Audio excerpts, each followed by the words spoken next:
সুতরাং আওয়াজ আস্তে দিলে চলবে না, আওয়াজ আরো জোরে দিতে হবে, কারণ আমাদের রক্তে সে রক্ত বিরাজ করছে। আমরা কিন্তু সেই মুসলমান যেই মুসলমান ছিলেন হযরত আবু বকর সিদ্দিক রাদিয়াল্লাহু তাআলা আনহু। আমরা কিন্তু সেই মুসলমান যেই মুসলমান ছিলেন হযরত ওসমান গনি রাদিয়াল্লাহু তাআলা আনহু। আমরা কিন্তু সেই মুসলমান যেই মুসলমান ছিলেন হযরত ওমর ফারুক রাদিয়াল্লাহু তাআলা আনহু। আমরা কিন্তু সেই মুসলমান যেই মুসলমান ছিলেন হযরত আলী কাররামাল্লাহু ওয়াজহু। আমরা কিন্তু সেই মুসলমান যেই মুসলমান 313 জন সাহাবীকে নিয়ে বদরের যুদ্ধে হাজার হাজার কাফের মুশরিকদের বিরুদ্ধে লড়াই করে বিজয় অর্জন করেছিলেন, ঠিক কিনা বলেন? আমরা কিন্তু সেই মুসলমান যেই মুসলমান ছিলেন খাজা মাইনুদ্দিন চিশতি রাহমাতুল্লাহি আলাইহি। আমরা কিন্তু সেই মুসলমান যেই মুসলমান ছিলেন আব্দুল কাদের জিলানী রাহমাতুল্লাহি আলাইহি। আমরা কিন্তু সেই মুসলমান যেই মুসলমান ছিলেন হযরত বাইজিদ বুস্তামি রাহমাতুল্লাহি আলাইহি। আমরা কিন্তু সেই মুসলমান যেই মুসলমান ছিলেন হাজী আমদাদুল্লাহ মুহাজির মক্কি রাহমাতুল্লাহি আলাইহি। আমরা কিন্তু সেই মুসলমান যেই মুসলমান ছিলেন কাসেম নানুতুবি রাহমাতুল্লাহি আলাইহি। আমরা কিন্তু সেই মুসলমান যেই মুসলমান ছিলেন রশিদ আহমদ গাঙ্গুহি রাহমাতুল্লাহি আলাইহি। আমরা কিন্তু সেই মুসলমান যেই মুসলমান ছিলেন শাহজালাল শাহপরানী আমানী রাহমাতুল্লাহি আলাইহি, ঠিক কিনা বলেন? আমরা আউযু বিল্লাহি মিনাশ শাইতানির রাজীম। বিসমিল্লাহির রাহমানির রহিম। وقال تعالى تبارك الذي بيده الملك وهو على كل شيء قدير الذي خلق الموت والحياة ليبلوكم أيكم أحسن عملا وقال النبي صلى الله عليه وسلم الكيس من دان نفسه وعمل لما بعد الموت أو كما قال عليه الصلاة والسلام إن الله وملائكته يصلون على النبي يا أيها الذين آمنوا صلوا عليه وسلموا تسليما شكرا يا مرشد درود إبراهيم قرون اللهم صل على محمد وعلى آل محمد كما صليت على إبراهيم وعلى آل إبراهيم إنك حميد مجيد اللهم بارك على محمد وعلى آل محمد كما باركت على إبراهيم وعلى آل إبراهيم إنك حميد مجيد بلغ العلا بكماله كشف الدجى بجماله حسنت جميع خصاله صلوا عليه وآله একটু জিকির করি লা ইলাহা ইল্লাল্লাহ লা ইলাহা ইল্লাল্লাহ লা ইলাহা ইল্লাল্লাহ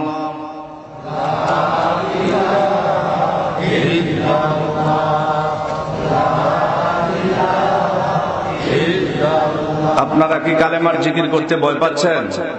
আমার সাথে কথা বলেন। আপনারা কি কালেমার জিকির করতে ভয় পাচ্ছেন? কালেমার জিকির করলে কেউ ধরে নিয়ে যাবে? আমাদের দিলে কার ভয়? জোরে বলতে হবে, কার ভয়? আমরা কাকে ভয় করি? তাহলে ছোট বড় সবাই মিলে একসাথে কালেমার জিকির করব। ইল্লাল্লাহর ধাক্কাটা কলবে আঘাত দিয়ে পড়বো, শয়তান চলে যাবে। আর সামনের ফাঁকা জায়গাগুলো মেহেরবানি করে পূরণ করে বসবো।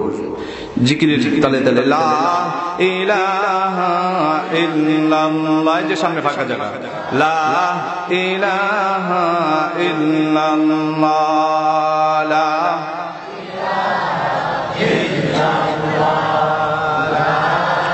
জন দিলে আছে আল্লাহর ভয়, জিকির করলে সে নিরালায়, আহার নিদ্রা লাগে না ভালো, আহার নিদ্রা লাগে না ভালো, ভালো লাগে ইল্লাল্লাহ, লা ইলাহা ইল্লাল্লাহ, লা ইলাহা ইল্লাল্লাহ, লা ইলাহা ইল্লাল্লাহ, লা ইলাহা ইল্লাল্লাহ, মুহাম্মাদুর রাসূলুল্লাহ সাল্লাল্লাহু আলাইহি ওয়াসাল্লাম। আলহামদুলিল্লাহ, শিলমান্দি মোল্লাপাড়া জামে মসজিদের উদ্যোগে আয়োজিত অধ্যকারী মুবারকপুর ওয়াজদার মাহফিলের আজকের দ্বিতীয় দিনের পরম শ্রদ্ধেয় ভাজন সভাপতি, প্রধান অতিথি ও বাংলার দিক দিগন্ত থেকে ছুটে আসা আমার দিনদার ইমানদার মুসলমান ভাইয়েরা, বুড়া বাবারা, যুবক ভাইয়েরা ও পর্দার আড়ালের মা ও বোনেরা, আল্লাহ যে মুহূর্ত পর্যন্ত আমাদেরকে সুস্থ সবল রেখে দুনিয়ার সমস্ত ঝামেলা থেকে মুক্ত রেখে রহমতি বরকতি সামিয়ানার নিচে জান্নাতের বাগানের মাঝে সাম্প্রতিক কালের শ্রেষ্ঠ মানুষ উলামায়ে কেরামের সান্নিধ্যে পৃথিবীর শ্রেষ্ঠত্ব কুরআনুল কারীমের আলোচনা সভায় আসার এবং বসার তৌফিক দান করেছেন সে আল্লাহ পাকের দরবারে জবান খুলে ভক্তি সহকারে মহব্বত নিয়ে আজমতি শফি সমস্বরে সকলেই বলি আলহামদুলিল্লাহ। ইন্নাল হামদালিল্লাহি জামিআ, সমস্ত প্রশংসার মালিককে। আর চিৎকার দিয়ে বলতে হবে মুসলমান, সমস্ত প্রশংসার মালিককে। আল্লাহ রাব্বুল আলামিন বলেন, যদি গোটা পৃথিবীর সমস্ত বৃক্ষের শাখা প্রশাখাগুলো দিয়ে কলম তৈরি করে দেওয়া হয় আর বিশ্বের সাগর সমূহের পানিকে কালিতে পরিণত করে দেওয়া হয় এবং এসব কলম আল্লাহ রাব্বুল আলামিনের প্রজ্ঞা, জ্ঞান, গরিমা এবং তার ক্ষমতা ব্যবহারের বিবরণ লিখতে আরম্ভ করে রে মুসলমান, তবে সমুদ্রের কালিগুলো শেষ হয়ে যাবে, পানিগুলো শেষ হয়ে যাবে, তথাপি আমি রব্বে কারিমের দরবারে শুকরিয়া আদায় করে করে তোমরা শেষ করতে পারবে না। আল্লাহ বলেন, শুধু তাই নয়, সাবআতু আবহুরিম মা নাফিদাত কালিমাতুল্লাহ। ও পৃথিবীর মানব মণ্ডলী, ও পৃথিবীর জিন জাতি, কেবল একটি মাত্র সমুদ্র কেন, যদি অনুরূপ আরো 7টি সমুদ্রকে অন্তর্ভুক্ত করে দেওয়া হয় তবুও সমুদ্রের কালিগুলো শেষ হয়ে যাবে, কলমগুলো শেষ হয়ে যাবে, তথাপি আমি রব্বে কারিমের পক্ষে শুকরিয়া লিখতে লিখতে তোমরা শেষ করতে পারবে না। জোরে বলেন সুবহানাল্লাহ। আমার ভাইরা, আমরা এখানে যারা উপস্থিত হয়েছি, আমি আপনাদেরকে জিজ্ঞাসা করতে চাই, এখানে এমন কেউ আছেন যে মরবেন না? আছেন? সকলেই মরবেন? মরবেন না এমন একজনও নাই? মরবেন কে কে একটু হাত তুলেন তো দেখি। না, সবাই না, এখন অনেকে হাত উঠায় নেন। মরবেন সকলে? হ্যাঁ, মরতে হবে এই কথা সকলে বিশ্বাস করেন তো ইনশাআল্লাহ? হাত নামা। আমার ভাইরা, এই পৃথিবীতে যত মানুষ এসেছে সকলেই একদিন মরতে হবে, মরা ছাড়া দ্বিতীয় কোনো পথ নাই, ঠিক কিনা বলে? মরতে হবে এই কথাটা সকলেই বিশ্বাস করে। পৃথিবীতে যত জাতি আছে, ইহুদি, খ্রিস্টান, বৌদ্ধ, নাসারা, যত জাতি আছে সমস্ত জাতি মরতে হবে এই কথা বিশ্বাস করে, যদিও আল্লাহকে বিশ্বাস করতে চায় না, ঠিক কিনা বলে? মরণ বিশ্বাস করি তো মরতে হবে এই কথা বিশ্বাস করে। মৃত্যুর পরে কবরের মধ্যে সওয়াল জবাব হবে, জিজ্ঞাসাবাদ করা হবে, তুমি নেক আমল করেছো না বদ আমল করেছো, সব আল্লাহ পাকের দরবারে যার্রা যার্রা করে হিসাব দিতে হবে। তারপরও আমরা দেখতে পাই আমাদের মধ্য থেকে অনেকেই টাকার গরমে, অর্থের গরমে আর ক্ষমতার গরমে দাপটে দেখা যায় এমন পরিস্থিতি যে সে মনে হয় জিন্দেগিতে কোনোদিন মরবে না, ঠিক কিনা বলে? আমার ভাইরা, মৃত্যু ছাড়া দ্বিতীয় কোনো পথ নাই, সকলেরই একদিন মরতে হবে। এই মরার কথাটা, মৃত্যুর কথাটা যদি প্রত্যেকটা মুসলমানের দিলে থাকতো, আমার মনে হয় সে কোনদিন তার দ্বারা মানুষের হক নষ্ট হতো না, ঠিক কিনা বলে? তার দ্বারা মানুষের কোনদিন ক্ষতি হতো না, তার দ্বারা মিথ্যা সাক্ষ্য দেওয়া হতো না, সে দোকানের মধ্যে গিয়ে ওজনে কম দিতে পারতো না, খাদ্যে ভেজাল করতে পারতো না, ঠিক কিনা বলেন? কেন? আমার তো মরতে হবে, আল্লাহর আদালতের কাঠগড়ায় তো আমার জবাবদিহি করতে হবে। আমার ভাইরা, এই পৃথিবীতে যাকে আল্লাহ যেই সম্পদ দান করেছেন, এই সম্পদ নিয়ে কেউ কবরে যেতে পারবে না, ঠিক কিনা বলেন? সকলেই খালি হাতে, শূন্য হাতে কবর জগতে পাড়ি জমাতে হবে। এজন্য এই পৃথিবীতে একজন বাদশা ছিলেন, বাদশা সেকান্দর, অত্যন্ত ন্যায়পরায়ণ এবং বুজুর্গ বাদশা ছিলেন। এই বাদশা সেকান্দরের অর্থ, বিত্ত, টাকা পয়সা, ধন দৌলত, ক্ষমতার কোনো অভাব ছিল না। এই বাদশা সেকান্দর যখন মুমূর্ষ অবস্থায় অন্তিম শয্যায় শায়িত হয়ে গেলেন, তখন সে তার আহলে বায়াতদেরকে লক্ষ্য করে বলতে লাগলেন, ও আমার আহলে বায়াতেরা, আমি যখন ইন্তেকাল করব, আমার ইন্তেকালের পরে আমার কাপড়ের ভিতর থেকে দুইটা হাত বের করে গোটা শহরের মধ্যে ঘুরাবা। তখন তার আহলে বায়াতেরা বলতে লাগলো, ও বাদশা সেকান্দর, আপনি পৃথিবীতে অত্যন্ত ন্যায়পরায়ণ এবং বুজুর্গ বাদশা ছিলেন, আপনার অনেক প্রভাব ছিল, আপনার অনেক ক্ষমতা ছিল, অর্থবিত্ত, টাকা পয়সা, সৈন্য সামন্তের কোনো অভাব ছিল না। আপনার ইন্তেকালের পরে যদি দুইটা হাত কাফনের ভিতর থেকে বের করে গোটা শহরের মধ্যে ঘোরানো হয়, তাহলে গোটা দেশের মধ্যে তোলপাল শুরু হয়ে যাবে। সুতরাং এই কাজটা করা যাবে না। বাদশা সেকান্দর বললেন, না, আমি যেটা বলেছি তোমরা তাই করবা। আমার এই দুইটা হাত কাপড়ের ভিতর থেকে ঘোরানোর উদ্দেশ্য হলো, আমি বাদশা সেকান্দর এত বড় ক্ষমতা, এত বড় টাকা পয়সা, অর্থ বিত্ত, ধন দৌলত যা কিছুই থাকুক না কেন, আমার ইন্তেকালের পরে এই পৃথিবীর ক্ষমতা, শূন্য সামন্ত সব কিছু রেখে, অর্থ বিত্ত, টাকা পয়সা সব কিছু রেখে আমি যে খালি হাতে, শূন্য হাতে পরজগতে পাড়ি জমাচ্ছি, আমার এই লাশের ভিতর থেকে, কাপড়ের ভিতর থেকে দুইটা হাত বের করে দিয়ে ঘুরানোর উদ্দেশ্য হলো, আমার দেশের জনগণ, আমার দেশের প্রজারা যেন আমাকে দেখে তারা এই শিক্ষাই গ্রহণ করে। বাদশা সেকান্দরের এত ক্ষমতা, অর্থ বিত্ত, টাকা পয়সা, ধন দৌলত থাকা সত্ত্বেও সে কবর জগতে কোনো কিছুই নিয়ে যেতে পারে নাই, খালি হাতে, শূন্য হাতে পরজগতে পাড়ি জমাচ্ছে। আমাদের একদিন খালি হাতে, শূন্য হাতে পরজগতে পাড়ি জমাতে হবে। এই শিক্ষা যেন আমার এই দৃশ্য দেখে আমার দেশের প্রজারা গ্রহণ করে, সেজন্য তোমরা আমার দুইটা হাত কাফনের ভিতর থেকে বের করে গোটা শহরের মধ্যে ঘুরাবা। বাদশা সেকান্দরের এই ইতিহাস থেকে আমাদের প্রত্যেকটা মুসলমানের এই কথাই শিক্ষা গ্রহণ করতে হবে।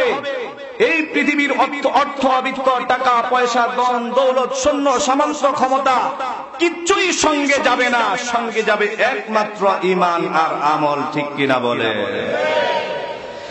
আমার ভাইরা, এই পৃথিবীতে প্রত্যেকটা মানুষ যদি মৃত্যুর কথা স্মরণ করত, তাহলে তার দ্বারা কোনদিন অন্যায়, অশ্লীল, অবৈধ, হারাম, কোরআন সুন্নাহ বিরোধী কোন কর্মকাণ্ড তার দ্বারা সংগঠিত হতো না, ঠিক কিনা বলেন? আজকে মৃত্যুর কথা মানুষ ভুলে গিয়েছে। আমি আপনাদেরকে জিজ্ঞাসা করতে চাই, একটা মানুষের উপর যদি কোনো মামলা থাকে, কঠিন ধারার মামলা, ওই মামলার কারণে তার ঘুম, খাওয়া দাওয়া, উঠা বসা, আনন্দ ফুর্তি, আরাম আয়েশ সব কিছু বন্ধ হয়ে যায়, ঠিক কিনা বলে? কারণ কোন সময় তাকে পুলিশ ধরে নিয়ে যায়, কোন সময় পুলিশ তাকে গ্রেফতার করে, কোন সময় তাকে জেলখানার ভিতরে ঢুকায় দেওয়া হয় বলা যায় না।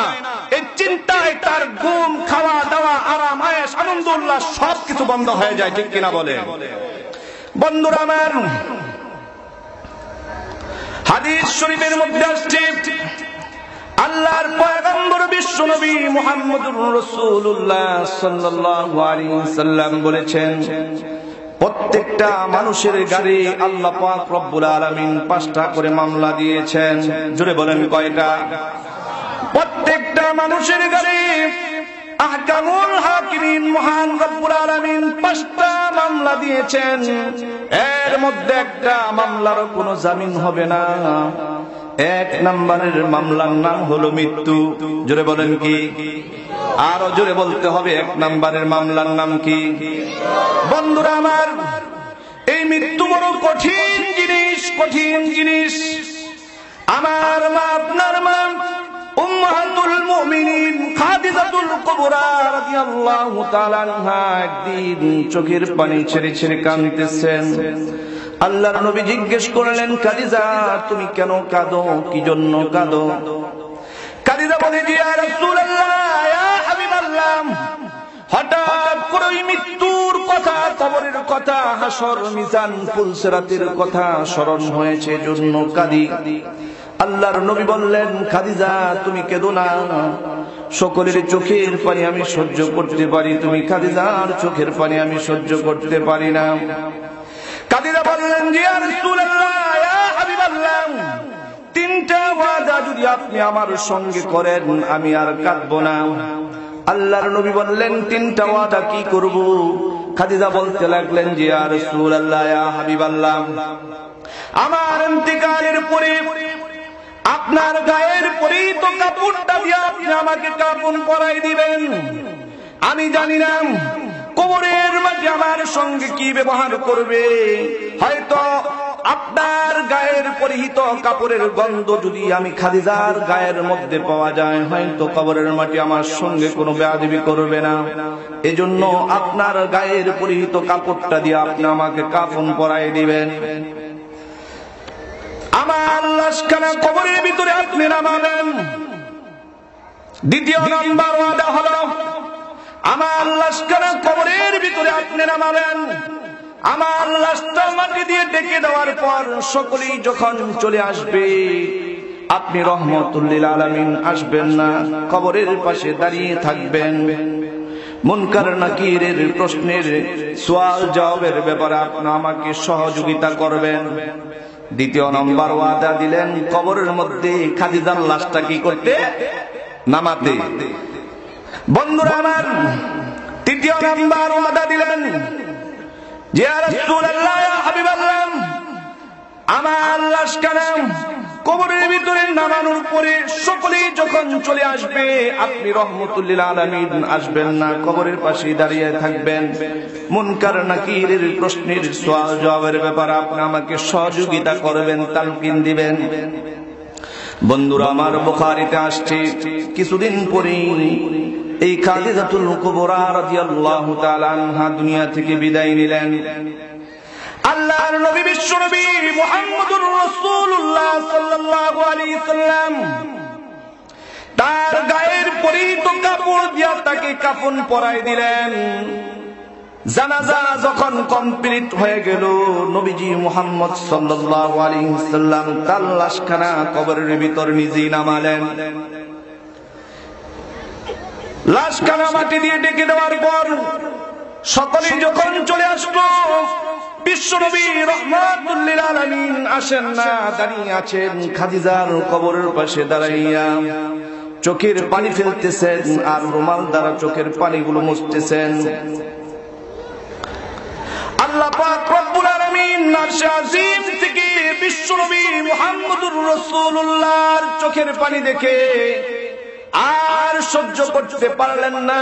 সঙ্গে সঙ্গে হযরত জিবরাইল আমিন ফেরেশতাকে পাঠিয়ে দিলেন, জিবরাইল জলদি করে চলে যাও আমার বন্ধু নবী মুহাম্মদ সাল্লাল্লাহু আলাইহি সাল্লামের কাছে। আমার বন্ধু মুহাম্মদ সাল্লাল্লাহু আলাইহি সাল্লামকে আমি তায়েফের ময়দানে কান্দিয়েছি, তায়েফের ময়দানে কাফের মুশরিকেরা আমার বন্ধুর শরীর থেকে রক্ত প্রবাহিত করেছে।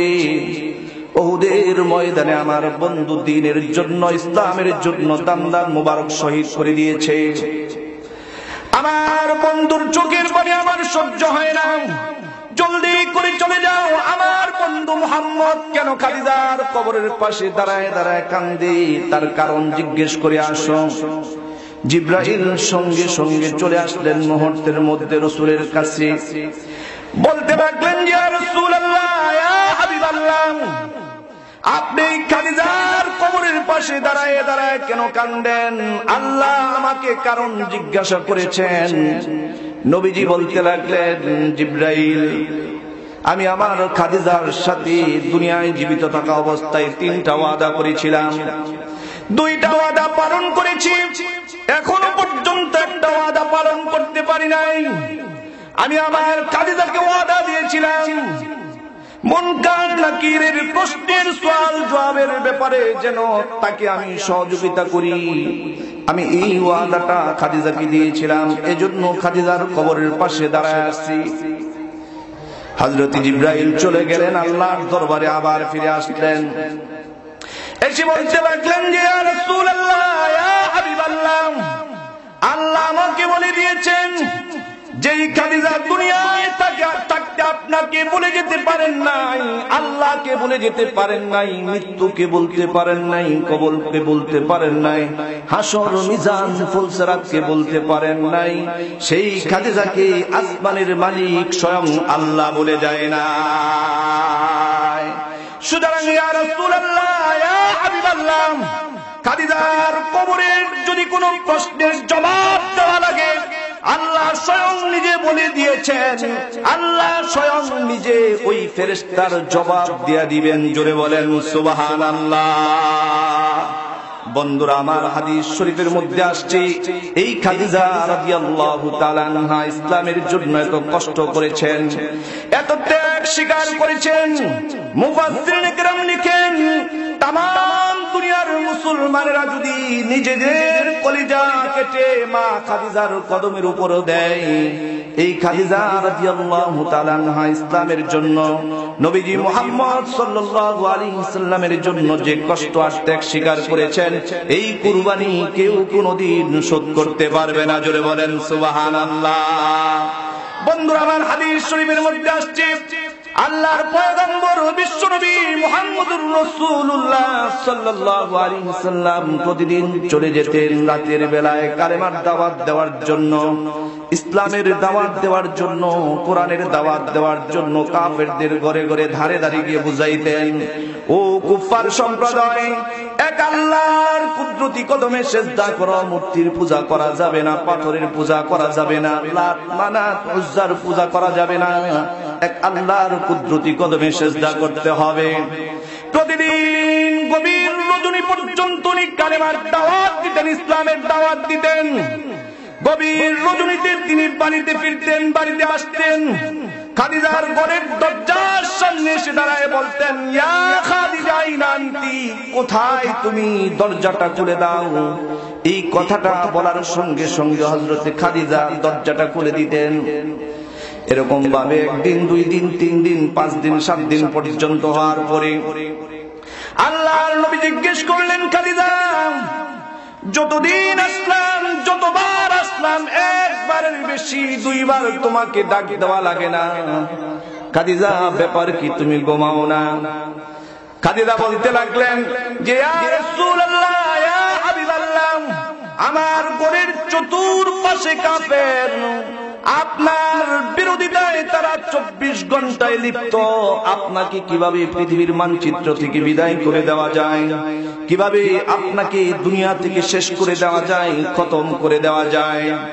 আবু জাহেল তো ঘোষণাই করে দিয়েছে, আব্দুল্লাহর ছেলে মুহাম্মদের কল্লা জেনে দিতে পারবে, তাকে 100 লাল উট আর 1000 স্বর্ণ মুদ্রা উপহার দেওয়া হবে।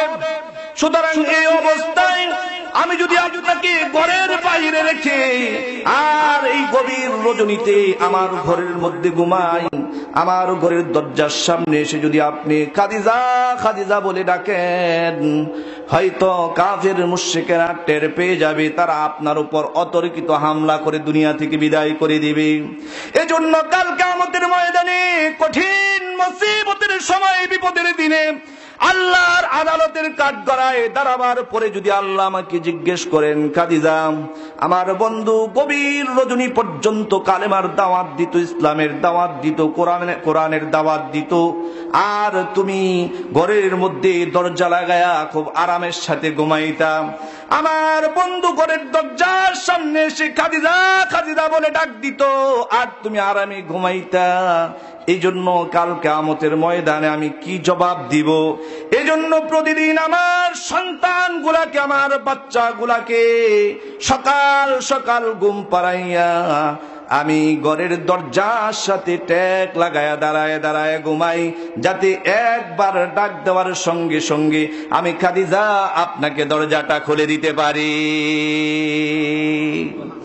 আমার ভাইরা, এই রাসূলুল্লাহ সাহাবিয়া আল্লাহর পয়গম্বরের স্ত্রী খাদিজা রাদিয়াল্লাহু তাআলা আনহা ইসলামের জন্য এত কষ্ট করেছেন, এত ত্যাগ স্বীকার করেছেন, তাদের কষ্ট আর ত্যাগের বিনিময়ে আমাদের মাঝ পর্যন্ত ইসলাম এসেছে, ঠিক কিনা বলেন? ও মিয়া, ইসলাম এদেশে কচুরি পানার নেই বেশি আসেনি। ইসলাম এসেছে সাহাবায়ে কেরামের তাজা রক্তের বিনিময়ে।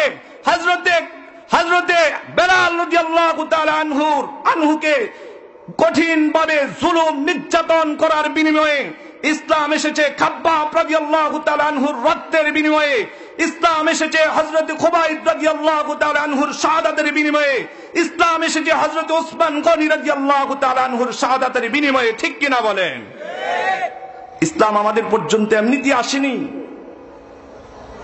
আজকে তো আমরা অনেক ইসলাম করি, কিন্তু আজান হলে পরে মসজিদে যেতে চাই না, ঠিক কিনা বলেন?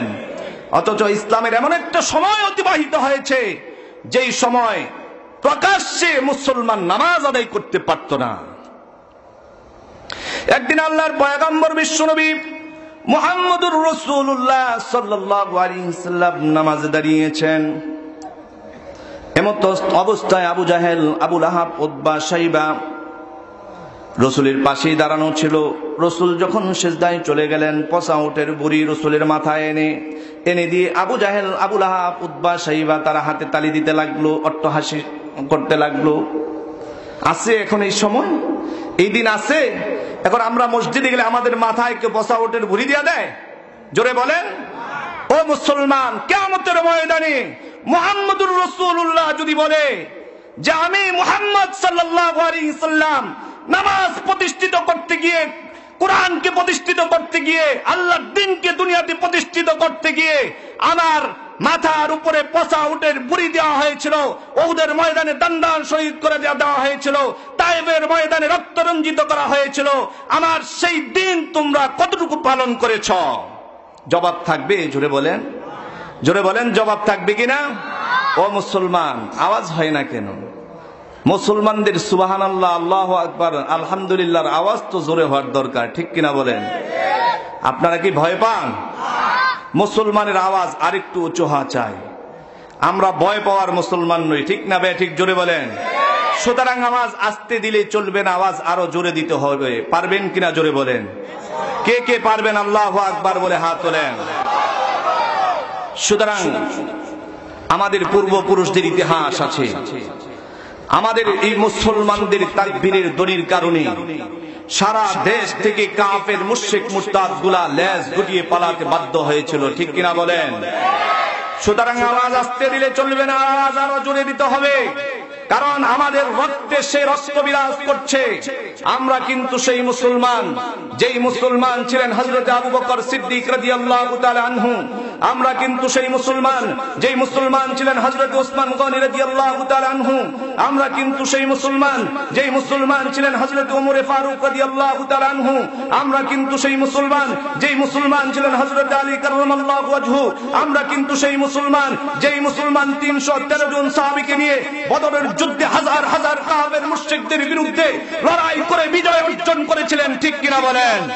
আমরা কিন্তু সেই মুসলমান যেই মুসলমান ছিলেন খাজা মঈনুদ্দিন চিশতি রাহমাতুল্লাহি আলাইহি, আমরা কিন্তু সেই মুসলমান যেই মুসলমান ছিলেন হযরতে আলী কাররামাল্লাহু ওয়াজহু, যেই মুসলমান আমরা কিন্তু সেই মুসলমান যেই মুসলমান ছিলেন আব্দুল কাদের জিলানী রাহমাতুল্লাহি আলাইহি, আমরা কিন্তু সেই মুসলমান যেই মুসলমান ছিলেন হযরতে বাইজিদ বুস্তামি রাহমাতুল্লাহি আলাইহি, আমরা কিন্তু সেই মুসলমান যেই মুসলমান ছিলেন হাজী আমদাদুল্লাহ মুহাজির মক্কি রাহমাতুল্লাহি আলাইহি, আমরা কিন্তু সেই মুসলমান যেই মুসলমান ছিলেন কাসেম নানুতুবি রাহমাতুল্লাহি আলাইহি, আমরা কিন্তু সেই মুসলমান যেই মুসলমান ছিলেন রশিদ আহমদ গাঙ্গুই রাহমাতুল্লাহি আলাইহি, আমরা কিন্তু সেই মুসলমান যেই মুসলমান ছিলেন শাহজালাল শাহবারানি আমানি রাহমাতুল্লাহি আলাইহি, ঠিক কিনা বলেন? আমরা কিন্তু সেই মুসলমান যেই মুসলমান ছিলেন যেই মুসলমান ছিলেন হাফিজ হুজুর রাহমাতুল্লাহি আলাইহি, আমরা কিন্তু সেই মুসলমান যেই মুসলমান ছিলেন হাজারো লক্ষ উলামায়ে ইকরামের উস্তাদ শাইখুল হাদিস আল্লামা আজিজুল হক রাহমাতুল্লাহি আলাইহি, ঠিক কিনা বলেন? আমরা কিন্তু সেই মুসলমান যেই মুসলমানের তাকবীরের ধ্বনির কারণে এদেশ থেকে তসলিমা নাসরিন লেজ গুটিয়ে পালাতে বাধ্য হয়েছিল, ঠিক কিনা বলেন? আমরা কিন্তু সেই মুসলমান যেই মুসলমানের নাম শুনলে বাতিল থরথর করে কেঁপে উঠত চরমনার পীর সৈয়দ ফজলুল করিম রাহমাতুল্লাহি আলাইহি, ঠিক কিনা বলেন?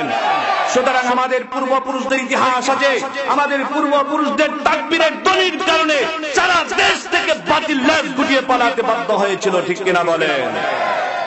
ও মুসলমান, আজকে আমাদের মুসলমানদের ইমানের পাওয়ার কমে গেছে, ঠিক কিনা বলেন? সাহাবায়ে কেরাম অনেক কষ্ট করে অনেক পরিশ্রম করে তাদের রক্তকে দুনিয়াতে বিসর্জন দিয়ে মাটিতে ফেলে এরপর ইসলাম আমাদের পর্যন্ত রেখে গেছেন।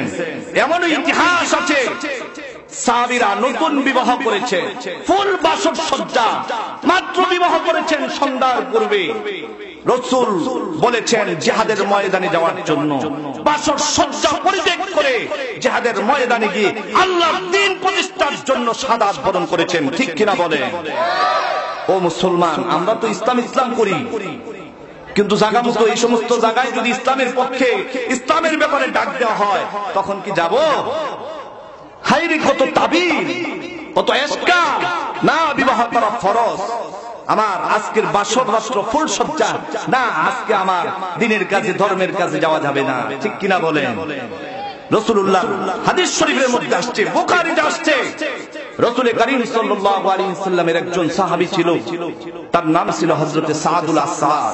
ইসলামের জন্য কত কষ্ট করেছেন তারা কত কিছু বিসর্জন দিয়েছেন, দুনিয়ার আরাম আয়েশ আনন্দ উল্লাস সব কিছু তারা বিসর্জন দিয়ে কালেমার পতাকাকে আকাশে উদ্দীর্ণ করে গেছেন। রাসূলুল্লাহ এই সাহাবীর নাম ছিল হযরতে সাদুল আসাদ। সীমাহীন পর্যায়ের বৎসর তার চেহারা, কৃষ্ণ কালো দেহ ও মুখের এই বদ আকৃতির কারণে সবাই তাকে ঘৃণা করে নাক ছিটকায়। ফলে জীবনের ব্যাপারে চরম নৈরাশ্য ভুগছেন তিনি, ভাবছেন এই জীবন একেবারেই অর্থহীন, নিরর্থক, যাহ হতাশা নিরাশা। এক পর্যায়ে তিনি রাহমাতুল লিল আলামিন, বিশ্ব মানবতার মুক্তির দিশারি, বদরুদ্দুজা শামসুল হুদা, সরওয়ারে কায়নাত নবীজি মুহাম্মদুর রাসূলুল্লাহ সাল্লাল্লাহু আলাইহি ওয়াসাল্লামের দরবারে উপস্থিত হলেন। বললেন যে হে মুহাম্মদ সাল্লাল্লাহু আলাইহি ওয়াসাল্লাম, আমি ঈমান আনতে চাই, কিন্তু আমার আশঙ্কা হচ্ছে যে এই বদ আকৃতির ফলে আমাকে জান্নাতে প্রবেশ করার অনুমতি দেওয়া হবে কিনা। তার কথাগুলো শুনে রাসূল সাল্লাল্লাহু আলাইহি ওয়াসাল্লাম সীমাহীন দৃষ্টিতে তার দিকে তাকালেন, অতঃপর দরদ ভরা কণ্ঠে বললেন, হে সাদ, জান্নাতের দরজা তোমার জন্য উন্মুক্ত, সেখানকার প্রবেশ পথে তোমাকে বাধা দেওয়ার মতো কেউ নাই। সুবহানাল্লাহ বলুন না। তাই নাকি? আমি জান্নাতে যেতে পারবো, আমি জান্নাতে যেতে পারবো, জান্নাতের প্রবেশদ্বারে কেউ আমাকে বাধা দিবে না? বন্ধুরা আমার, হাদিস শরীফের মধ্যে আসছে, অপরিসীম বিস্ময়ে আনন্দের সঙ্গে তিনি কথাগুলো উচ্চারণ করলেন, আর সঙ্গে সঙ্গে বুলন্দ আওয়াজে কালিমে শাহাদাত পাঠ করে ইসলামের সুশীতল ছায়াতলে আশ্রয় গ্রহণ করলেন। আশহাদু আল্লা ইলাহা ইল্লাল্লাহ ওয়া আশহাদু আন্না মুহাম্মাদান আবদুহু ওয়া রাসূলুহু। এর কিছুদিন পরের ঘটনা। আবার হযরতে সাদ রাদিয়াল্লাহু তাআলা আনহু রাসূলের দরবারে এসে বলতে লাগলেন যে ইয়া রাসূলুল্লাহ, হাবিবাল্লাহ, ইসলাম তো আমার সাথে জান্নাতের ওয়াদা করেছে সত্য, কিন্তু দুনিয়া যে আমাকে ধিক্কার দিচ্ছে, আমি বিবাহ করতে চাচ্ছি, কেউ আমার সাথে আপন মেয়েকে বিবাহ বন্ধনে আবদ্ধ করতে রাজি হচ্ছে না। বলো কি তুমি, কেউ তোমাকে পছন্দ করছে না? যাও সাকিব গোত্রের নও মুসলিম সর্দার ওমর ইবনে ওয়াহাবকে আমি রাসূলের ফয়সালা শুনিয়ে দাও, যেন তার মেয়েকে তুমি সাদের সাথে বিবাহ দেওয়া হয়। বন্ধুরা আমার, তখন হযরত সাদ রাদিয়াল্লাহু তাআলা আনহু মনে মনে ভাবতে লাগলেন, আরে যার নিকট একজন সাধারণ মানুষের কন্যাকেও বিবাহ বন্ধনে আবদ্ধ করতে রাজি হচ্ছে না, সেখানে কি করে সম্ভব একজন সম্ভ্রান্ত বংশের সম্মানিত পরিবার, তাও মদিনার সবচেয়ে শ্রেষ্ঠ সুন্দরী নারী আমি সাদের সাথে বিবাহ দিবে? কিন্তু ভাইয়েরা আমার, যদিও হযরতে সাদ রাদিয়াল্লাহু তাআলা আনহু তার জীবন নিয়ে হতাশায় গ্রস্ত, কিন্তু আল্লাহর রাসূলের কথার প্রতি তার পরিপূর্ণ আস্থা ছিল। তাই তিনি কাল বিলম্ব না করে তৎক্ষণাৎ গোত্রপতি আমর ইবনে ওয়াহাব রাদিয়াল্লাহু তাআলা আনহুর নিকট চলে গেলেন। গিয়ে রাসূল কারীম সাল্লাল্লাহু আলাইহি ওয়াসাল্লামের কথাগুলো তাকে শোনায় দিলেন। এদিকে গোত্রপতি আমর ইবনে ওয়াহাব রাদিয়াল্লাহু তাআলা আনহু হযরত সাদ রাদিয়াল্লাহু তাআলা আনহুর মুখ থেকে কথাগুলো শুনে রাগে গুসায় অস্থির হয়ে পড়লেন। কারণ তার এত সুন্দরী অপরূপা নারীর বিবাহের কথা এই কালো কুৎসি ব্যক্তির সাথে কল্পনা করতে গিয়ে তিনি এই কথাটাও ভাবতে ভুলে গেলেন, এই বিবাহের প্রস্তাবের মূলে রয়েছেন দু জাহানের সর্দার, জগতের সর্বশ্রেষ্ঠ মহামানব নবীজি মুহাম্মদ সাল্লাল্লাহু আলাইহি ওয়াসাল্লাম। বন্ধুরা আমার, হাদিস শরীফের মধ্যে আসছে হযরত আমর ইবনে ওয়াহাব রাদিয়াল্লাহু তাআলা আনহুর রাগ আর গুসা দেখে হযরত সাদ রাদিয়াল্লাহু তাআলা আনহু নিরাশ হয়ে বাড়ির দিকে ফিরলেন। কিন্তু দু চার কদম সামনে গতি তার কর্ণপুরে কানের মধ্যে নারী কণ্ঠের একটি সুমিষ্ট আওয়াজ ভেসে এলো, হে আগন্তুক, হে আল্লাহর বান্দা, এই প্রস্তাব যদি নবী মুহাম্মদুর রাসূলুল্লাহ সাল্লাল্লাহু আলাইহি ওয়াসাল্লামের পক্ষ থেকে হয়ে থাকে তাহলে আমি রাজি আছি। জোরে বলেন সুবহানাল্লাহ, আর চিৎকার দিয়ে বলেন সুবহানাল্লাহ। এদিকে হযরতে আমর ইবনে ওয়াহাব রাদিয়াল্লাহু তাআলা আনহু তার মেয়ের মুখ থেকে আল্লাহর রাসূলের নাম শুনে তার রাগটা বরফের ন্যায় শীতল হয়ে গেল, তার হুঁশ ফিরে এলো। অতঃপর নিজের ভুল বুঝতে পেরে অত্যন্ত আদর ও সম্মানের সহিত হযরতে সাদ রাদিয়াল্লাহু তাআলা আনহুর সাথে তার মেয়েকে বিবাহ পড়াই দিল। জোরে বলেন সুবহানাল্লাহ।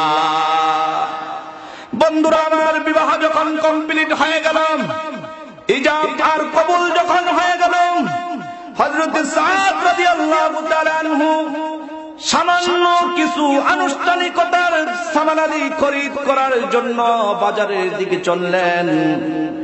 এমন সময় দু চার কদম সামনে গুটি আল্লাহর পয়গম্বরের সাহাবী হযরত বেলাল রাদিয়াল্লাহু তাআলা আনহু রাসূলের পক্ষ থেকে ঘোষণা করলেন, হে মুসলিম মুজাহিদরা, হে রাসূলের জান্নাত সাহাবীরা, পৃথিবীর পৃষ্ঠ থেকে ইসলাম ও মুসলমানদেরকে চিরতরে মুছে ফেলার জন্য সমস্ত কুফরি শক্তি একত্রিত হয়েছে। বসে থাকার সুযোগ নেই, এখনই জিহাদের জন্য বেরিয়ে পড়ো, কারণ কাফের মুশরিকেরা আধা জনকে মাঠে নেমেছে ইসলাম আর মুসলমানদেরকে পৃথিবীর মানচিত্র থেকে মুছে ফেলার জন্য। হযরতে সাদ রাদিয়াল্লাহু তাআলা থমকে দাঁড়ায় গেলেন।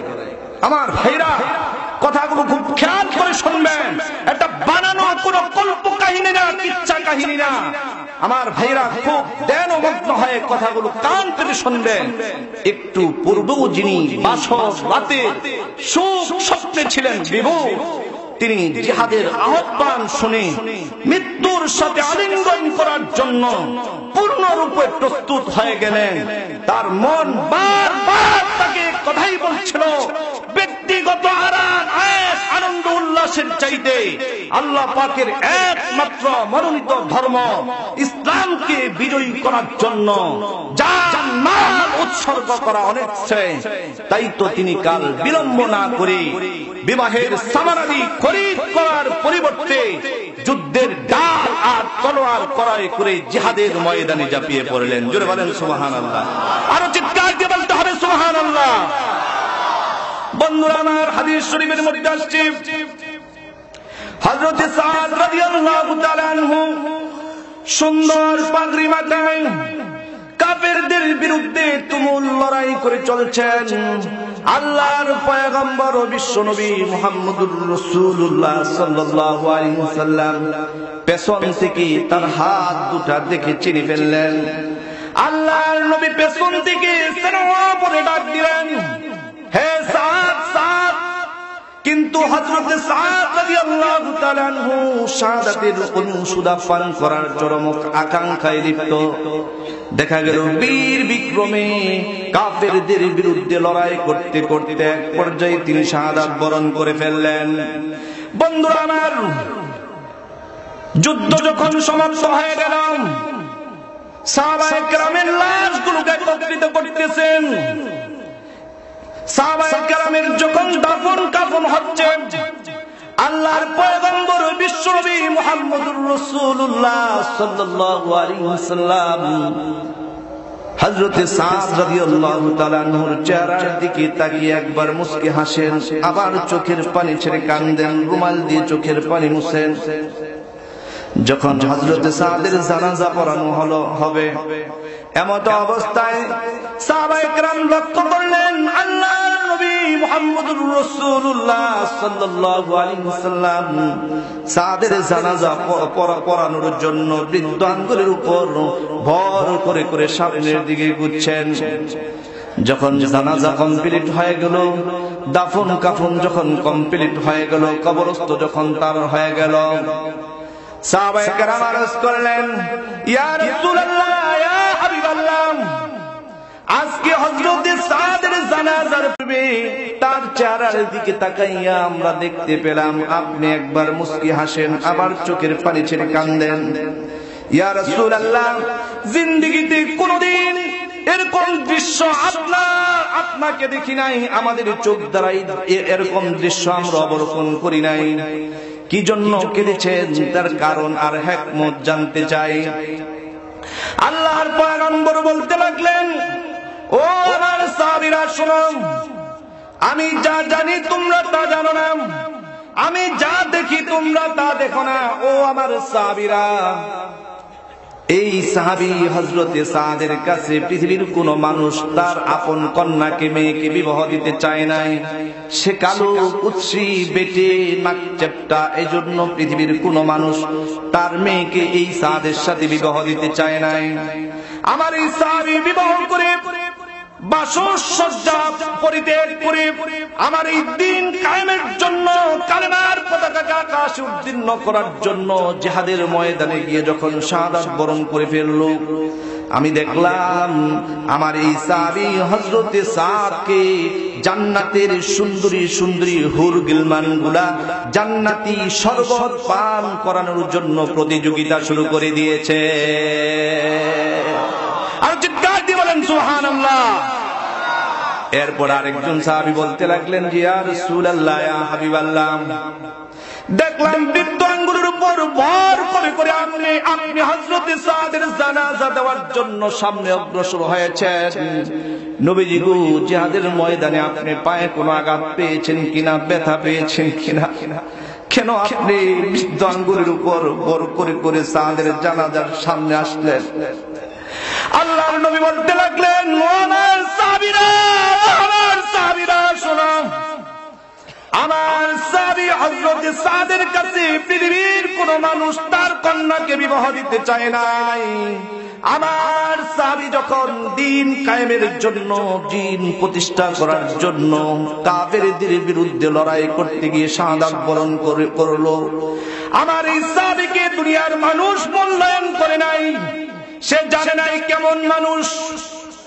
সুতরাং এই সাহাবী যখন ইন্তেকাল করলো, আমি আমার এই জন্ম আসমান থেকে লক্ষ লক্ষ কোটি কোটি আল্লাহ পাকের অগণিত রহমতের ফেরেশতা জমিন অবতরণ করেছে আমার এই সাহাবী হযরতে সাদের জানাজায় অংশ করার জন্য। জোরে বলেন সুবহানাল্লাহ। সুতরাং আমি আমার চক্ষু দিয়ে এই সমস্ত রহমতের ফেরেশতাগুলোকে দেখে কিভাবে তাদের উপর ভর করি পাড়া দেই, এজন্য ফেরেশতাদেরকে সরায়া সরায়া বৃদ্ধ আঙ্গুলের উপর ভর করে করে আমি সাদের জানাজায় সামনে অগ্রসর হয়েছি। জোরে বলেন সুবহানাল্লাহ। আমার ভাইরা, সাহাবায়ে কেরাম দ্বীন প্রতিষ্ঠা করার জন্য, ইসলাম প্রতিষ্ঠা করার জন্য তারা তাদের আনন্দ উল্লাস, ব্যক্তিগত যা কিছু আনন্দ আর মজা আছে সব কিছু দুনিয়াতে বিসর্জন দিয়ে তারা ইসলামের কালেমার পতাকাকে আকাশে উত্তীর্ণ করে গেছেন, জমিনে পড়তে দেয় নাই। ঠিক কিনা বলে? আমার ভাইরা, হযরত জাফর রাদিয়াল্লাহু তাআলা আনহু তিনি যখন জিহাদের ময়দানে গেলেন, ওনার ডান হাত যখন কেটে ফেলা হয়েছে, এরপর বাম হাত কেটে ফেলা হয়েছে, তখন উনি এরপরে দুই পা দিয়া উনি কালেমার পতাকাকে আসমানে উত্তীর্ণ করে রেখেছেন। এই দুইটা অর্ধেক হাত দিয়া কালেমার পতাকাকে আকাশে উত্তীর্ণ করে রেখেছেন। কাফের মুশরিকরা আবার গিয়ে এক পায়ে আঘাত করেছে, পা খণ্ডিত হয়ে গেছে, এরপরে আরেক পায়ে আঘাত করেছে, পা খণ্ডিত হয়ে গেছে। এই জাফর রাদিয়াল্লাহু তাআলা আনহু শেষ পর্যন্ত দাঁত দিয়ে কান দিয়ে কালেমার পতাকাকে আকাশে উত্তীর্ণ করে রেখেছিলেন, মাটিতে পড়তে দেয় না। আমার ভাইরা, সাহাবায়ে কেরাম এই দিন পৌঁছাতে গিয়ে তাদের বাড়ি ঘর, আত্মীয় স্বজন, স্ত্রী পুত্র সব কিছু বিসর্জন দিয়ে কালেমার দাওয়াত মানুষের দ্বারে দ্বারে, মানুষের ঘরে ঘরে নিয়ে গেছে। লম্বা হাজারো লম্বা চূড়া ইতিহাস বয়ান করলে পরে রাতকে রাত শেষ হয়ে যাবে, বয়ান শেষ হবে না। তারা কত কষ্ট করেছে ইসলামের জন্য, কালেমার জন্য, দ্বীন প্রতিষ্ঠা করার জন্য। আমার ভাইরা, আল্লাহর রাসূলের ইন্তেকালের পরে আমিরুল মুমিনিন নিযুক্ত হলেন হযরতে আবু বকর সিদ্দিক রাদিয়াল্লাহু তাআলা আনহু। ওনার ইন্তেকালের পরে আমিরুল মুমিনিন নিযুক্ত হলেন হযরতে উমরে ফারুক রাদিয়াল্লাহু তাআলা আনহু। এই উমরে ফারুক রাদিয়াল্লাহু তাআলা আনহু একদিন মসজিদে নববীর মিম্বরের মধ্যে দাঁড়াইয়া বলতেছেন যে হযরতে বেলাল ইসলামের জন্য এই পরিমাণ কষ্ট করেছে, এই কষ্ট সে করেছে। আরো অন্যান্য সাহাবীদের একের পর এক নাম নিতে লাগলেন। তখন মসজিদে নববীর কোণার মধ্যে একজন মুরব্বী সাহাবী ছিল, তার নাম ছিল হযরতে খাব্বাব রাদিয়াল্লাহু তাআলা আনহু। তিনি মসজিদে নববীর কোণ থেকে দাঁড়াইয়া হযরতে ওমরে ফারুক রাদিয়াল্লাহু তাআলা আনহুকে লক্ষ্য করে বলতে লাগলেন যে আমিরুল মুমিনিন, খলিফাতুল মুসলিমিন, আপনি একের পর এক সাহাবীর নাম নিলেন, কিন্তু আমি খাব্বাবের নামটা একবারও নিলেন না। আমি খাব্বাব ইসলামের জন্য কি পরিমাণ কষ্ট আর ত্যাগ আর জুলুম নির্যাতন ভোগ করেছি, আমার নামটা তো একবারও আপনি নিলেন না। হযরত ওমর বলতে লাগলেন যে ভাই খাব্বাব, তুমি ইসলামের জন্য কি কষ্ট করেছ, কি ত্যাগ স্বীকার করেছ, তা তো আমার জানা নাই। সুতরাং তুমি যদি উপস্থিত জনতার মধ্য থেকে আমাদেরকে একটু বলতা, আমরা শুনতাম তুমি ইসলামের জন্য কি পরিমাণ কষ্ট করেছ। বন্ধুরা আমার, হাদিস শরীফের মধ্যে আসছে এ কথা বলার পরে হযরতে খাব্বাব রাদিয়াল্লাহু রাদিয়াল্লাহু তাআলা আনহু মসজিদে নববীর মধ্যে দাঁড়ায় গেলেন। তার ডান হাতটা তার মুখের ভিতরে ঢুকাইয়া দুইটা আঙ্গুল দ্বারা জিহ্বাটাকে ধরে টান দিয়ে বের করলেন। সাহাবায়ে কেরামরা দেখতে পেলেন হযরতে খাব্বাবের জিহ্বার নিচে ছোট্ট ছোট্ট তিনটা টিউমারের মতো দেখা যায়। আমিরুল মুমিনিন হযরতে ওমর ফারুক রাদিয়াল্লাহু তাআলা আনহু জিজ্ঞেস করলেন যে ভাই খাব্বাব, তোমার জিহ্বার নিচে ছোট্ট ছোট্ট তিনটা টিউমারের মতো দেখা যায়, ব্যাপার কি? তুমি কি জিহ্বার মধ্যে কোন সময় আঘাতপ্রাপ্ত হয়েছিলাম? হযরতে খাব্বাব জবাব দেন। এরপর পিছনের দিকে ফিরে তার গায়ের থেকে যখন কাপড় সরাই দিলেন, দেখতে পেলেন তার পিঠের মধ্যে কোনো গোশত নাই, শুধু এরকম ভাবে গর্তের মতো হয়ে গেছে। তখন এই দৃশ্যটা দেখি হযরতে আমিরুল মুমিনিন খলিফাতুল মুসলিমিন ওমর ফারুক রাদিয়াল্লাহু তাআলা আনহু রুমাল দিয়ে চেহারা ঢেকে ফেললেন। আর খাব্বাব রাদিয়াল্লাহু তাআলা আনহুকে লক্ষ্য করে বলতে লাগলেন যে ভাই খাব্বাব, তোমার কি জিন্দেগিতে কোনদিন বসন্ত হয়েছিল? হযরতে খাব্বাব রাদিয়াল্লাহু তাআলা আনহু কোনো জবাব দেন না। এরপর সামনের দিকে ফিরিয়া বুকের কাপড় যখন সরায় দিলেন, দেখতে পেলেন লম্বা লম্বা কালো কালো তিনটা দাগ দেখা যায়। হযরতে আমিরুল মুমিনিন খলিফাতুল মুসলিমিন ওমর ফারুক রাদিয়াল্লাহু তাআলা আনহু জিজ্ঞেস করলেন যে ভাই খাব্বাব, তোমার বুকের উপরে লম্বা লম্বা কালো কালো তিনটা দাগ কিসের? এবার হযরতে খাব্বাব রাদিয়াল্লাহু তাআলা আনহু জবান করলেন, বলতে লাগলেন যে আমিরুল মুমিনিন খলিফাতুল মুসলিমিন, আমি যখন ইসলাম গ্রহণ করেছি, আমি যখন কালেমা গ্রহণ করেছি, নবী মুহাম্মদের ধর্ম গ্রহণ করেছি, তখন কাফের মুশরিকরা আমাকে আর সহ্য করতে পারলো না, আমাকে আর তারা মানতে পারলো না। তখন তারা আমার উপর জুলুম আর নির্যাতন করা শুরু করে দিল। আমার ডান হাতে পেরেক মেরে দিয়েছে, বাম হাতে একটা পেরেক মেরেছে, আমার ডান পায়ে একটা পেরেক মেরেছে, বাম পায়ে একটা পেরেক মেরেছে। এরপরে যখন দেখে আমি কালেমা ছাড়ি না, আমি এখনো কালেমা ছাড়ি না, মুহাম্মদের অনুসরণ করাকে ছাড়ি না, মুখে শুধু আহাদ আহাদ নাম উচ্চারণ করি, তখন আমার জিহ্বাটাকে টান দিয়ে জবাইকৃত গরুর মতো বের করে সেই জঙ্গল থেকে, পাহাড়ি এলাকা থেকে বকুল গাছের কাঁটাগুলো এনে আমার জিহ্বার নিচে পস পস করে ঢুকাই দিল। আমি যেন এই জবান দ্বারা কালেমা পড়তে না পারি। জোরে বলেন নাউজুবিল্লাহ।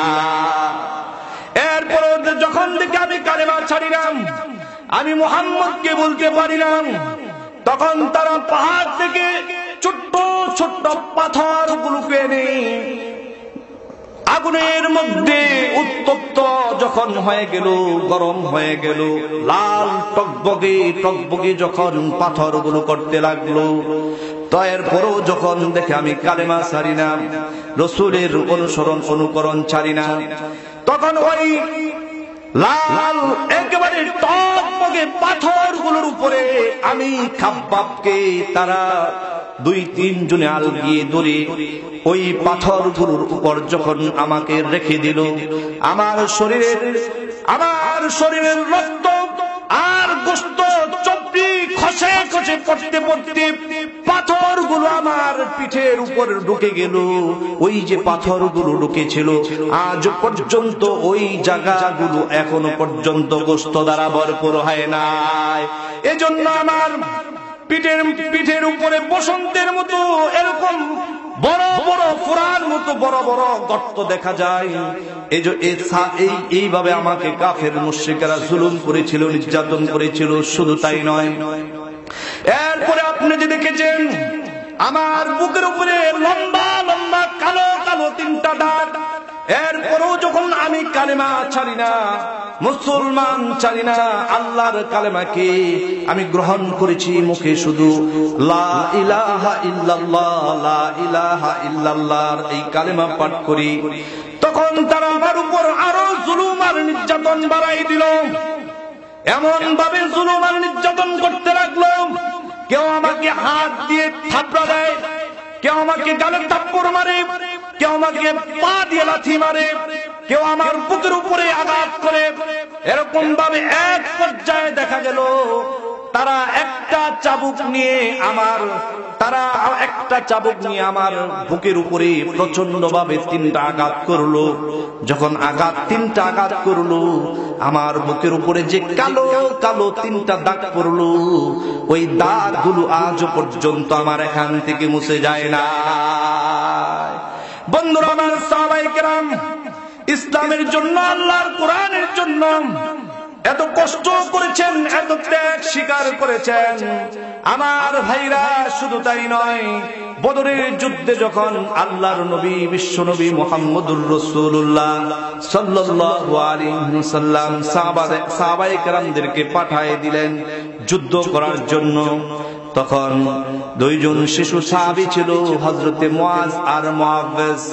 এই 2জন শিশু সাহাবী, তারা রাসূল যখন ঘোষণা করে দিলেন এখনই বদরের যুদ্ধে সাহাবীদেরকে নির্বাচন করা হবে, বাছাই করা হবে, সুতরাং যারা বাছাইয়ের মধ্যে পড়বে তাদেরকে বদরের যুদ্ধে যাওয়ার জন্য অনুমতি দেওয়া হবে। তখন 2জন রাসূলুল্লাহর শিশু সাহাবী, একজন হলো মুআজ, আরেকজন হলো মুআব্বাস। এই 2জন শিশু সাহাবী বদরের যুদ্ধে যাওয়ার জন্য কাতারবদ্ধ হয়ে সিরিয়াল ধরে দাঁড়ায় গেলেন। রাসূল সাল্লাল্লাহু আলাইহি ওয়াসাল্লাম জিহাদের ময়দানে যাওয়ার জন্য বাছাই করতেছেন। বাছাই পর্ব শুরু। আমার ভাইরা, রাসূল হযরতে মুআজ আর মুআব্বাস রাদিয়াল্লাহু তাআলা আনহুকে দেখে তাদেরকে লক্ষ্য করে বলতে লাগলেন, ও মুআজ আর মুআব্বাস, তোমরা অনেক ছোট, তোমরা যুদ্ধ করতে পারবে না, সুতরাং তোমরা চলে যাও। হযরতে মুআজ বলতে লাগলেন, ইয়া রাসূলুল্লাহ, দেখেন আমার দিকে তাকায় দেখেন। বৃদ্ধ আঙ্গুলের উপর ভর করে রাসূলকে লক্ষ্য করে বলতে লাগলেন, ইয়া রাসূলুল্লাহ, ইয়া হাবিবাল্লাহ, আপনি আমার দিকে তাকায় দেখেন, আমি ছোট্ট না, আমি বড়, আমি জিহাদের ময়দানে গিয়ে কাফেরদের বিরুদ্ধে লড়াই করতে পারবো, ইনশাআল্লাহ বিজয় অর্জন করে আসতে পারবো। রাসূল সাল্লাল্লাহু আলাইহি ওয়াসাল্লাম হযরতে মুআজকে লক্ষ্য করে বলতে লাগলেন, মুআজের নামটা যুদ্ধের ময়দানে লেখায় দাও। সুবহানাল্লাহ বলেন। তার ছোট্ট আরেক ভাই মুআব্বাস, সে যখন দেখলো সে জিহাদের ময়দান থেকে বাদ পড়ে গেছে, যুদ্ধে যেতে পারবে না, তখন রাসূলকে লক্ষ্য করে বলতে লাগলেন, ইয়া রাসূলুল্লাহ, ইয়া হাবিবাল্লাহ, আপনি আমার ভাইয়ের নামটা জিহাদের ময়দানে লেখাইলেন, আমার নামটা লেখাইলেন না।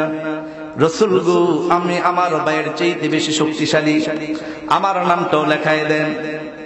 রাসূল বলতেছেন, না তুমি পারবা না। হযরতে মুআব্বাস বলতেছে, না ইয়া রাসূলুল্লাহ, আপনি আমার নামটা লেখান, আমি আমার ভাইয়ের সাথে কুস্তি লাগাই দেন, দেখেন আমি পারি কিনা। শেষ পর্যন্ত রাসূল বললেন, আচ্ছা ঠিক আছে, কুস্তি লাগাও।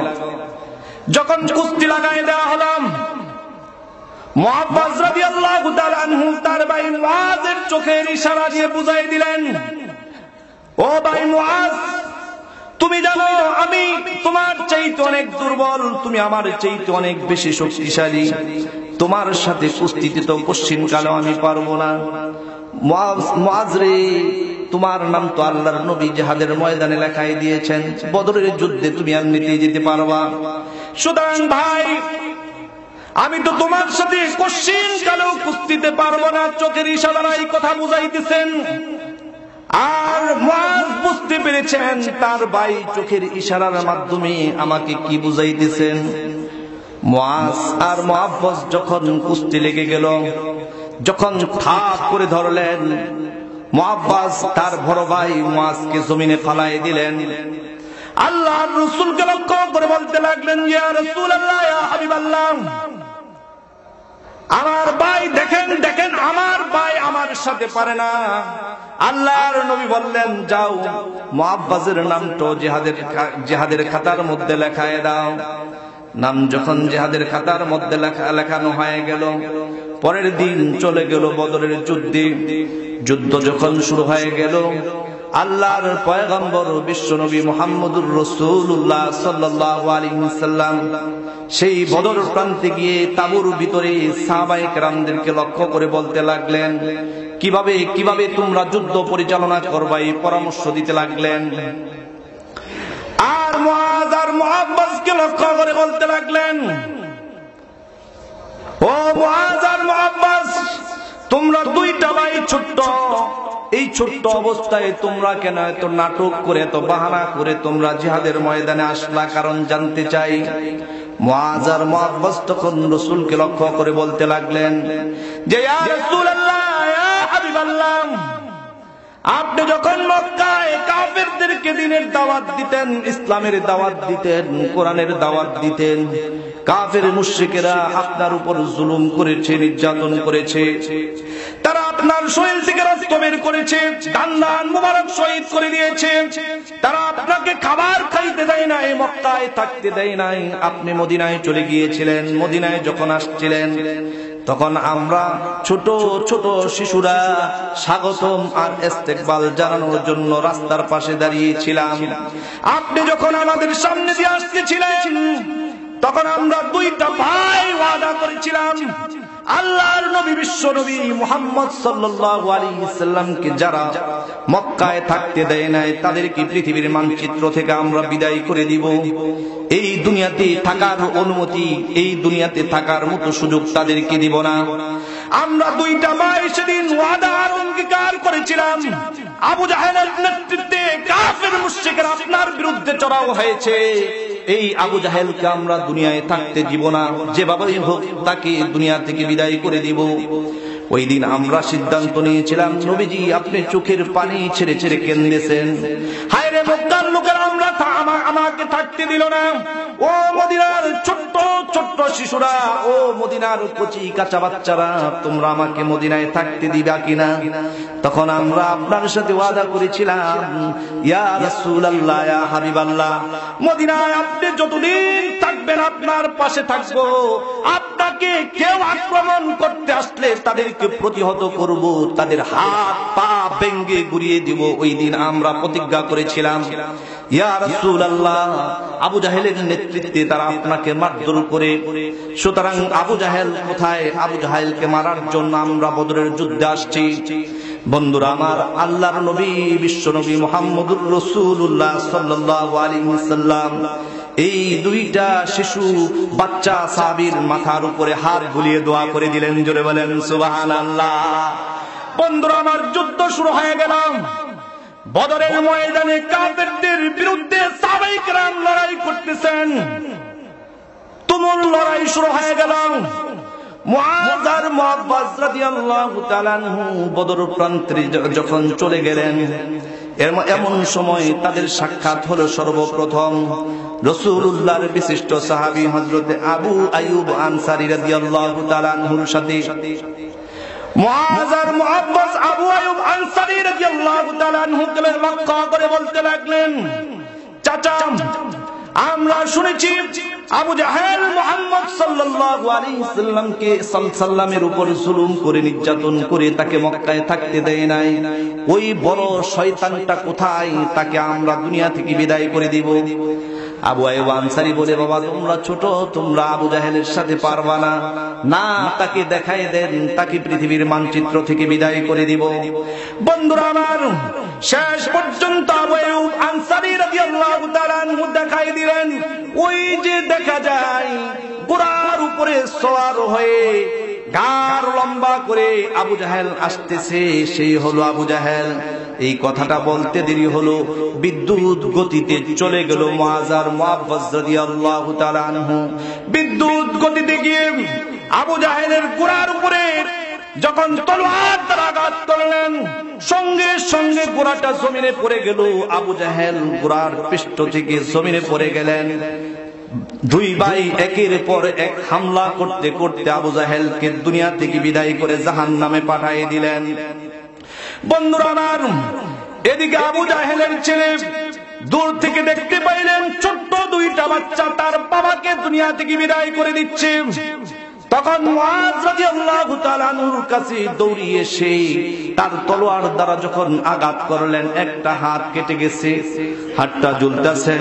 বন্ধুরা আমার, ডান হাত যখন জ্বলতেছে তখন বাম হাতে তলোয়ার নিয়েছেন, বাম হাতে আর তলোয়ার চালাইতে পারেন না, টপ টপ টপ টপ করে ফিঙ্কা দিয়ে রক্ত প্রবাহিত হচ্ছে। তখন মুআজ রাদিয়াল্লাহু তাআলা আনহু দেখতেছে দেখতেছেন এই ডান হাত জ্বলতেছে বিদায় এই হাত দিয়ে আর কাজ করা যাচ্ছে না। তখন শেষ পর্যন্ত এই ডান হাতটাকে দুইটা পায়ের নিচে ঢুকাইয়া তার জীবনের সর্বশক্তি দিয়ে যখন টান দিলেন, হাতটা ছিঁড়ে গিয়ে যখন দড়ি গিয়ে পড়লেন, হাতটা লাফাতে শুরু করলো।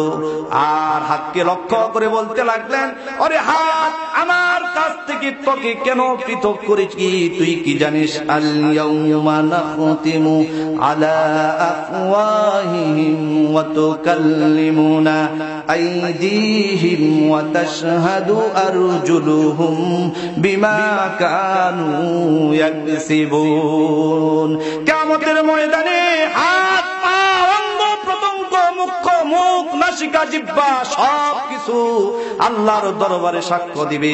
সুতরাং তুমি হাত আল্লাহর দরবারে এই সাক্ষ্যটা দিও, এই দিনের কালেমার প্রচারের জন্য, দিন প্রতিষ্ঠা করার জন্য আমি মুআজের শরীর থেকে আমার হাতটাকে দখণ্ডিত করে দিয়েছিলাম। বন্ধুরা আমার, সাহাবায়ে কেরাম ইসলাম প্রতিষ্ঠিত করার জন্য, আল্লাহর দ্বীন প্রতিষ্ঠা করার জন্য, আল্লাহর দ্বীনকে দুনিয়াতে কায়েম করার জন্য রক্ত দিয়েছিলেন ময়দানে। আর সাহাবায়ে কেরাম এই রক্তের বিনিময়ে ইসলাম আমাদের পর্যন্ত আজ এসেছে। ও মুসলমান, আজকে আমরা ইসলামকে হেলায় দুলায় আমরা কাটিয়ে দিচ্ছি। আযানের ধ্বনি যখন মসজিদে হয়ে যায়, আমরা মুসলমানের বাচ্চা মুসলমান মসজিদে আসতে চাই না, মসজিদের পাশ দিয়ে গার ফুলিয়ে আমরা চলে যাই। আর চায়ের দোকানে, পানের দোকানে বসে বসে আমরা নামাজের বিরোধিতা করি। আমরা জাহিরি নামাজ পড়ি না, বাতিনি নামাজ পড়ি, ঠিক কিনা বলেন? আমি ওই সমস্ত অসভ্য, ওই সমস্ত বাটপার সিটারদেরকে বলতে চাই, তোমরা জাহিরি নামাজ পড়ো না, তোমরা বাতিনি নামাজ পড়ো। তোমরা জাহিরি খাওয়া খাইও না, বাতিনি খাওয়া খাইও, ঠিক কিনা বলেন? হায় রে হায়, আজকে বন্ড পীরদের বিশাল তাদের এখন অবস্থা, তাদের অবস্থান খুব গরম। হায় রে কি অবস্থা! তারা এমন কিছু কথা বলে যে পানির নিচে দরলে বাতি, সেই বাতি আর নিবে না। হ্যাঁ, আমগো পীরের কাছে মুরিদ হইলে নামাজ রোজা লাগে না, ঠিক কিনা? আমার ভাইরা, এজন্য আমি বলতে চাই, পীরগিরি আর মাজার পূজা চলছে দেশটা জুড়িয়া, শিরকি আর ভণ্ডামিতে দেশটা গেছে ভরিয়া, ঠিক কিনা বলেন? পীরগিরি আর মাজার পূজা চলছে দেশটা জুড়িয়া, শিরকি আর ভণ্ডামিতে দেশটা গেছে ভরিয়া। গাজার কলকি টান মারিয়া, গাজার কলকি টান মারিয়া দেখায় খাজার শান। ওরা শিক্ষিত শয়তান, ওরা শিক্ষিত শয়তান, ওরা শিক্ষিত শয়তান, ওরা শিক্ষিত শয়তান, ঠিক কিনা বলেন? আমার ভাইরা, আমার আলোচনা শুনে, আমার এই আলোচনা শুনে কেউ আমাকে, আমার প্রতি কোন ধরনের বাজে মন্তব্য করবেন না। যা কিছু আলোচনা করলাম সকলেই এর উপর আমল করার চেষ্টা করবেন। কারণ আমি কোন পীরের বিরুদ্ধে কথা বলি না, কোন দলের বিরুদ্ধে কথা বলি না। আমি কোন পীরেরও দালালি করি না, কোন দলেরও দালালি করি না। আমি কোরআন আর হাদিসের পক্ষে কথা বলি। এতে যদি কার গায়ে লাগে, কার মাথায় লাগে, কার বুকে লাগে, কার কলিজায় লাগে, তাহলে বুঝতে হবে এটা আমার দোষ নয়। আপনি আমার বিরোধিতা করলেন না, আপনি কোরআনের বিরোধিতা করলেন, ঠিক কিনা বলেন? আমার ভাইরা, সুতরাং আমি আপনাদেরকে জিজ্ঞাসা করতে চাই, এই পৃথিবীতে যত পীর আছে, যত পীর এই পৃথিবীতে আছে, আবু বকর, ওমর, ওসমান, আলীর চাইতে বড় পীর পৃথিবীতে কেউ আছে? সুতরাং আমি আপনাদেরকে জিজ্ঞাসা করতে চাই, নবীজি মুহাম্মদুর রাসূলুল্লাহর চাইতে বড় পীর পৃথিবীতে কেউ আছে?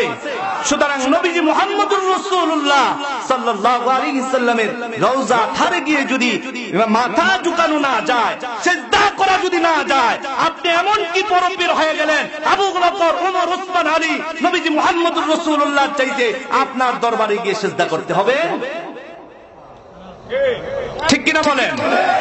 সুতরাং ভাইয়েরা আমার, এই সমস্ত বন্ড পীরদের খপ্পরে কেউ পড়বেন না, নিজেদের ঈমানকে বিনষ্ট করে দিবেন না। কিয়ামতের ময়দানে আল্লাহ পাক রব্বুল আলামিন এই সমস্ত শিরককে মার্জনা করবেন না। আল্লাহ পাক আমাদের সকলকে যে কথাগুলো বললাম এর উপর আমল করার তৌফিক দান করুক। ওয়া মা আলাইনা ইল্লাল বালাগ। আমাদের প্রধান বক্তা এসে পড়েছেন।